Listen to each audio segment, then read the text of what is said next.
തീർച്ചയായിട്ടും ആ വിടർന്നു നിൽക്കുന്നതായ താമരപ്പൂവിലേക്ക് ഒരു പ്രാവശ്യം കൂടി കണ്ണെറിയാത്തവരാരും തന്നെ ഉണ്ടാകത്തില്ല. അത്രമേൽ ആകർഷമാണ് ഈ താമരപ്പൂ.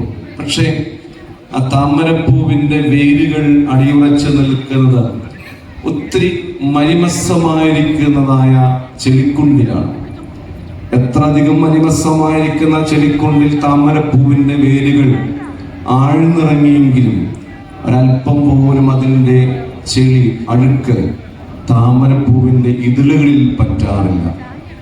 ഞാൻ പറഞ്ഞു വന്നത്, നാം ആയിരിക്കുന്ന ഈ സമൂഹം ഒത്തിരിയധികം അഴുക്കുകൾ നിറഞ്ഞതായ സാഹചര്യമാണ് നിങ്ങളുടെ മുമ്പിലുള്ളത്. എന്നാൽ നിങ്ങളുടെ കുടുംബ ജീവിതത്തിൽ ഈ അഴുക്കിൻ്റെ ഒരു അംശം പോലും ഉണ്ടാകാതിരിക്കാൻ പ്രത്യേകം ശ്രദ്ധിക്കണം.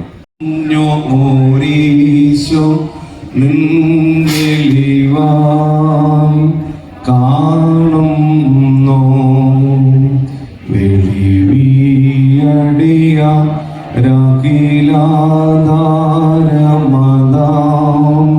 വെളിവും നീ കാന്ത്യാം